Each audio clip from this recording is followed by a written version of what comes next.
Hi, I'm Joe, I'm Joe's mom. and we're Eastside Vibes. Before we get into it, I wanted to mention something. I thought this is funny. Look at both of our shirts. We just happen to be wearing Selena shirts. Selena. I always got into Selena because of my mom, and she's like probably one of my favorite artists now. So, yeah, I just thought that was funny that we randomly we both picked those shirts on this day. It's very cool. But anyway, today we are diving back into some BTS members' solo music. We're doing Face by Jimin. Yeah. So when this one came out, I actually didn't write about it at the time or like check it out or anything really. Okay.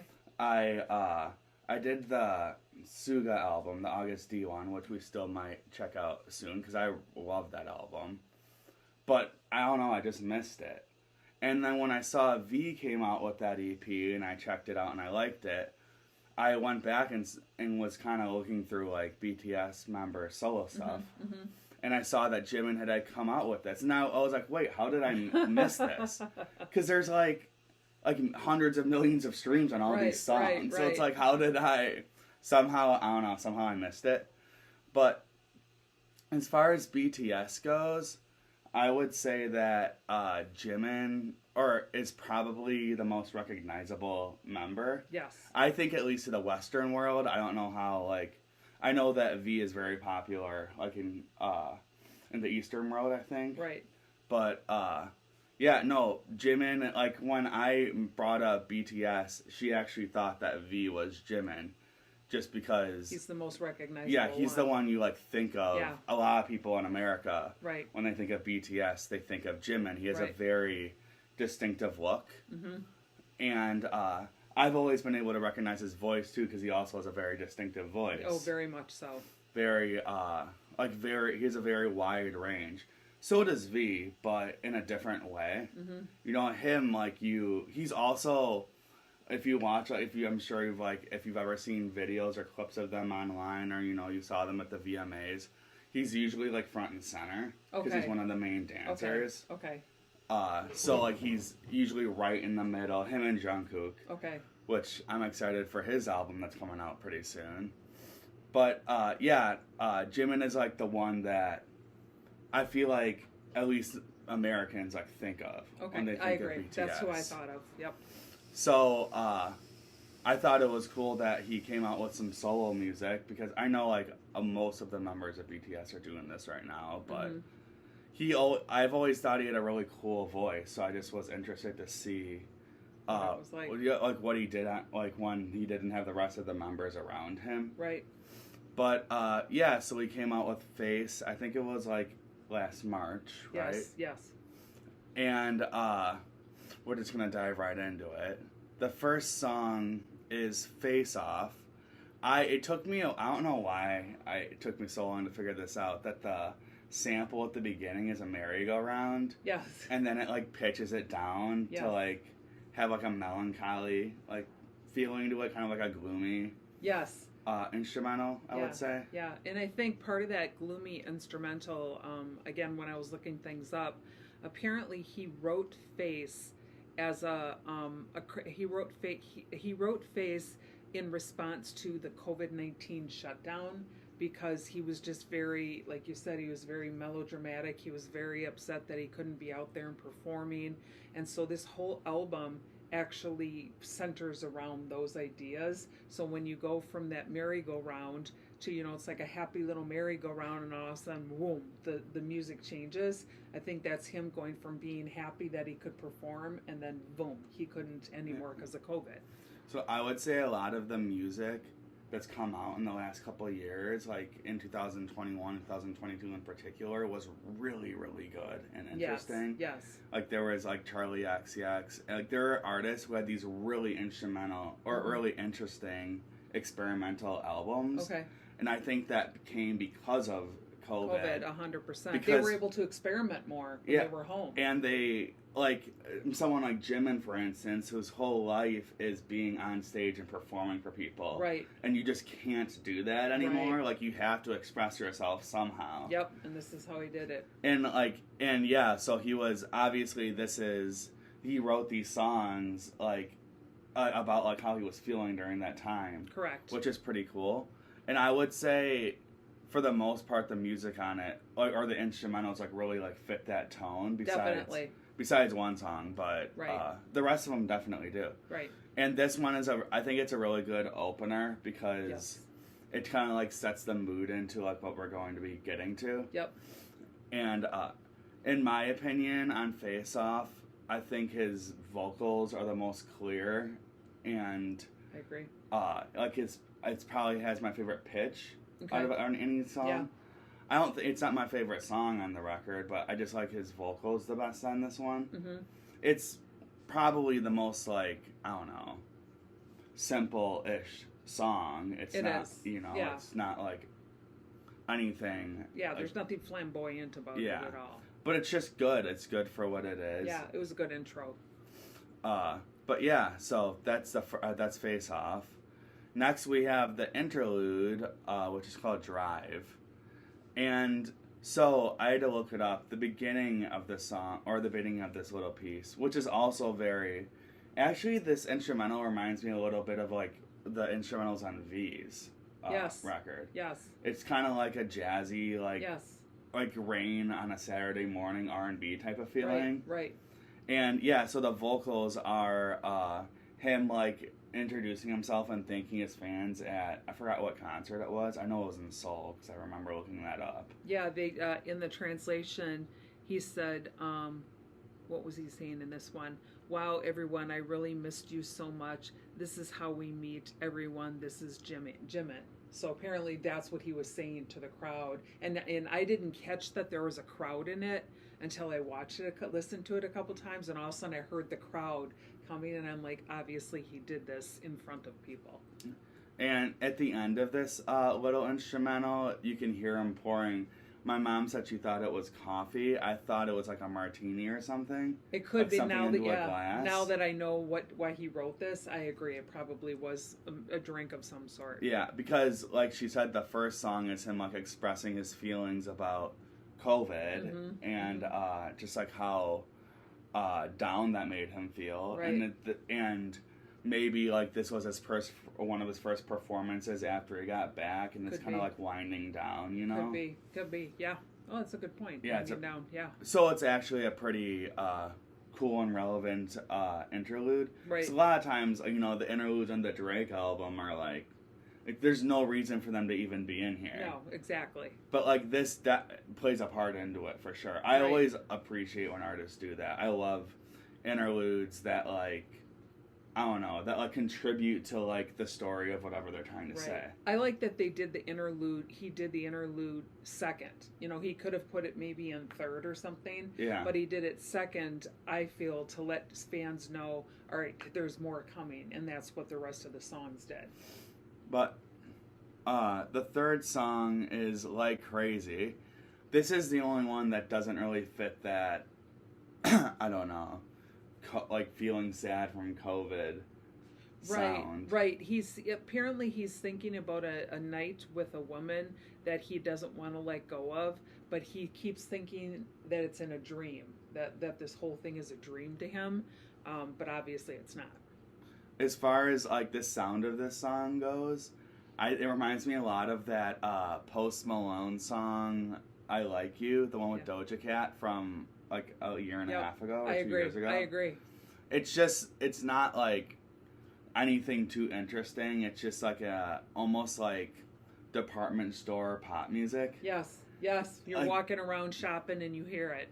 It sounds fine. Right. Like, you know, but there's nothing. His vocals are fine on it. You know, he doesn't really show off his range that much on this one. Right. It's not a terrible song. There's just kind of like, it's like, okay. It doesn't grab me as much as the other ones. Like Face Off, like, oh wow, that really, you know, right away. But then this one came and it was kind of like, and it was right after the interlude. So you figured, okay, something's going to come. And then it was like, okay. I probably would have put the next song after the interlude. Then put Like Crazy after that one. I agree. Or maybe Like Crazy last, actually. Could be. Yeah. I probably would have done that because that's like a, you know, like a positive. Right. Positive way to end things. I guess technically he did that because the English version is last. Right, but, right. I mean, that's obviously just for English or American radio. Right, right. That's not I don't consider that as like part of like the sequencing of the project. Could have been put somewhere else. But next we have Alone, which is probably my favorite song on the record. It's actually one of the most popular songs they said on the record. Yeah, I think this probably is the most popular one. Although I know the next one is popular too. Oh, definitely. Right. But I think it's because and I'm really into this type of like R&B trap music. Right. This stuff is really popular right now. Right. And this is a really good example of it. Right. Right. Like the instrumental, it's even more like gloomy and melancholy than the one on Face Off. Mm-hmm. It's very, I would say, I like comparing music to colors. It's very blue. Yes. Like, Yep. It's very down. Yep. And the beat is like, it probably has the hardest beat. Yes. Which like... That's interesting you say that one has the hardest beat. I think Set Me Free too has the hardest beat. No, I don't think that's as far as like the beat that's true. goes. It's more of a, that's true. Like this one is like the biggest bass. And, yes, it is. And that fits into like the power and like the weight, I guess I would say, of like what he's saying. Right, because because of the fact that he was alone during COVID, like everybody else was, I think this one is generating with a lot of people because the meaning behind it is basically my days and my nights are flowing into one another, and I don't know if they're real or if they're a dream. And that would, that's definitely like the whole idea behind he's alone. Everybody was alone, and when you were stuck inside and couldn't do anything, what's day, what's night, what's day, what's night. I think a lot of people feel that way. Right. Honestly, like, I know I can relate to that. I don't know if you feel that way. I think it's different when, like, like you're married and you have someone, like, literally living with you. Right. But, like, when you don't, and, you don't really, when all you're doing is going to work and going home, and going to work and going home. Right. And you don't have, like, hobbies or something to fill your time. Right. Or, in Jimin's case, like, he does, but he literally couldn't do it. Right. He was You're stopped. Not allowed to do it. Exactly. Right. Right. Yeah, it was tough. I agree with you. It was tough because for some people, all you could do was stay at home. Yeah. For me, being a teacher, I did online learning, but still, I think everything just kind of blended constantly. Like, if you worked an essential job like me, right, where you had to go into work, right, but, like, you're not allowed to see anyone or talk to anyone. Exactly. You just put a mask on. Right. And a lot of people, I feel like, even including myself, like, had a hard time, like, breaking back out of that. Yes, it took a while. People are still obviously wearing masks because they're concerned about COVID issues. The mask thing is one thing, but it's like even like I feel like people are a lot like I don't like you can wear a mask if you want, but I feel like people are a lot. They're not as like I don't know, inviting or like welcoming as much in public anymore. Oh, definitely. Yeah, even if you walk by people and say hi. You don't and I get don't a think response. People would say that would have to do with like social media and like, but I don't think that's it. No. I think it's COVID. Yeah. I think it's like that you just didn't do it. Right. You for were so like sheltered. 2 years. Yeah, you were so sheltered, and then now all of a sudden you're in the public and someone's saying hi to you, and you're like, what do you? Yeah, don't talk to me. Yeah. Like like in your mind you're like, oh, you could like you could do something bad to me. I don't know. Right. Like, I agree. There is a lot, and there still is a lot. Things have changed. Yeah. So like that's probably why people like resonate with this song because it really does express like those feelings through the lyrics. I agree. I think the vocal effects are really cool on this one too. Mm-hmm. Like the way it's arranged is okay. Yeah, I agree. Interesting. Like if you're into people like I don't know. SZA or like Don Toliver, I think like this is a song that really fits into that. Okay. Into those, into those types of artists. Mm-hmm. And so I guess technically there's one more song, but the last song is "Set Me Free" Part 2, which I think I looked it up and "Set Me Free" Part 1 is it's not on like Spotify. It was it was like a released track, but it was like a free track or something. I don't know. Okay. But like I was on something that like I don't think it's on Spotify. Right. But this is obviously the second part, and this is a very epic song. Yep.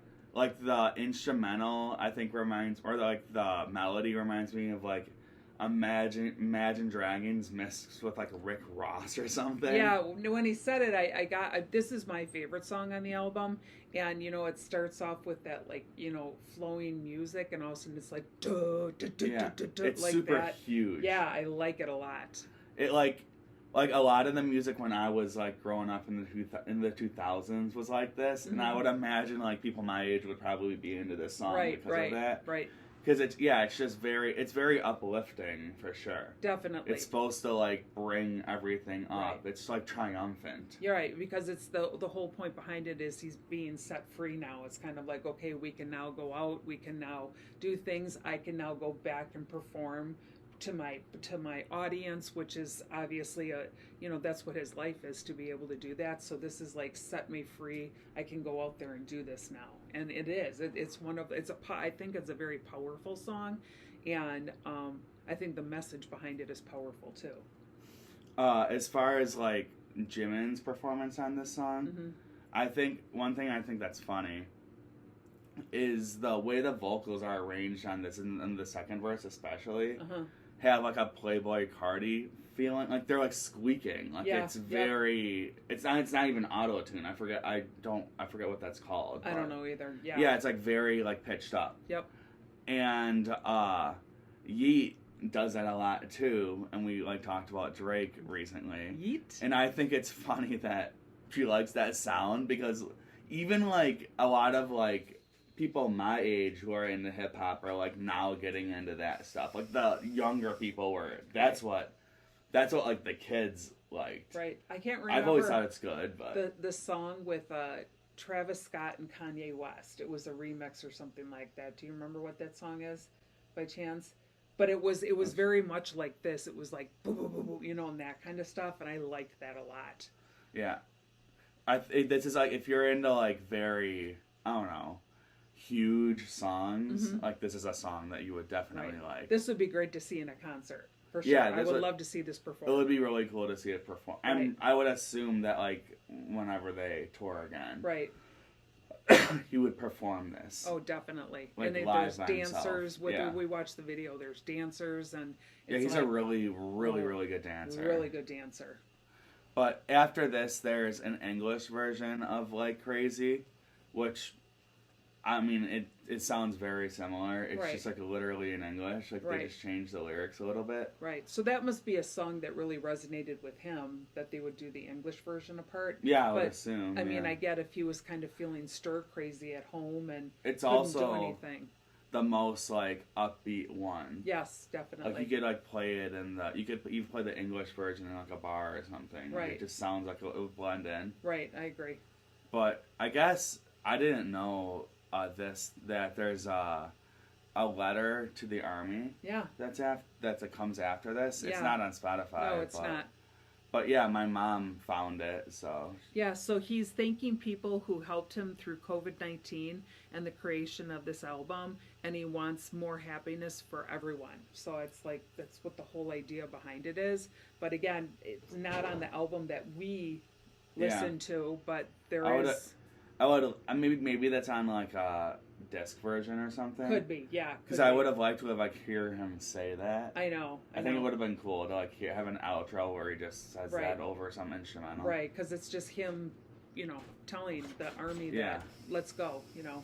If I could be wrong about this, but as far as like the members, I don't think he talks in public like a lot. I haven't really seen a lot of stuff where he's done like interviews where he's on camera. So his English may not be the best. I don't know if it's his English. I maybe he's just shy. Oh, okay. Like, cause I haven't even seen ones like in Korean where it's translated. Interesting. Like there are interviews. Like when you see interviews with BTS, usually it's like RMs is standing in the front. Right. He's the tall one, right? And he's the one that speaks English really well, but.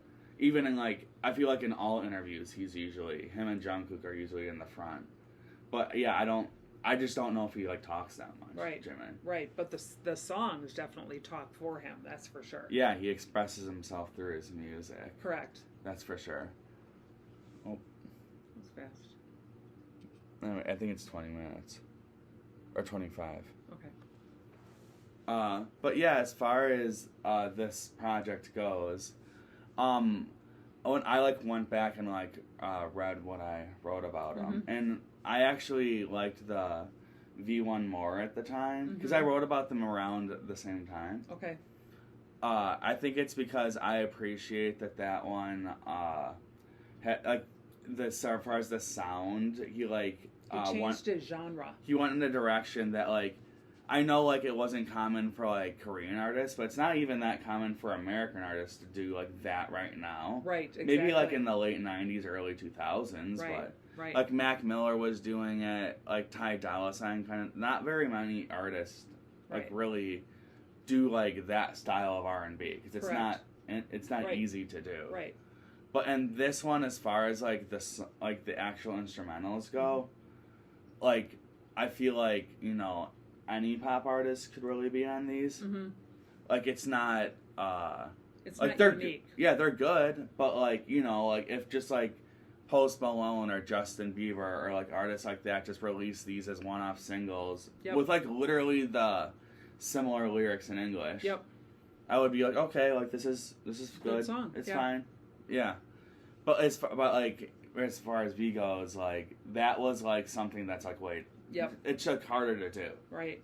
But I think his vocals are really good in this, and the messages of the songs are cool. I think it's nice and uplifting, and it's honest. It'll be interesting to see what our viewers have to say. The difference between the two. Yeah. Something like that. What did you rank it? I think I gave V like around like an 8-ish, and I gave this like a 7 to a 7.5, like in there. It's still good. Like I think it's good. I think Jimin's good on it. I just it's just I like that one better. Right. It took me a while to really get this album, and until I like looked into the meaning behind it and everything. And then once I did, and I listened again, and then I was also I was following the English lyrics as the song was going. It made a lot more sense to me, and I started to like it then. So I can't remember what I gave V. Do you? Was it like an 8 or something? No, I thought it was like a 6.5 or a 7 or something. Okay, so if it was a 7, let's say if it was a 7, I would give this a 6. Yeah, it's good. Like I think it's pretty good. Right. But yeah, I guess that's what we have to say about it. We're like I said, we're gonna check out Jungkook's when it comes out, and then I don't know, dive into some more K-pop stuff in the future, probably. Love it. Yeah, it's really interesting to explore. Like I love doing it. Like to explore this type because like it's like a whole like 100 billions of people are listening to this music that like is not here. Right. Like we don't hear it at all, really. Right. No. Like I miss this one, and it has tons and tons of streams. Right, exactly. Yeah, so yeah, it's I guess it's disappointing that you're not hearing more of their solo stuff here in the US right now. Well, like even like there are like lots of like huge K-pop artists too that like aren't popular here that are huge over there. Interesting. Yeah, so I think it's cool just to see what other people are listening to. Right. Even in Britain actually there's a lot of artists that like you would have never even heard of. Wow. That are like huge, that are really big. So I guess the fact that really BTS transferred to the U.S. and became popular was a huge thing. Yeah, it is a huge thing. I mean, this is the biggest market. That's why you would want to do it. Oh yeah. But it was like a major thing because it's like not even like Blackpink did it too. It's not easy to do. No, not at all. But as far as that goes, I'm Joe. I'm Joe's mom. We're East Side Vibes, and thanks. Have a good day. Bye.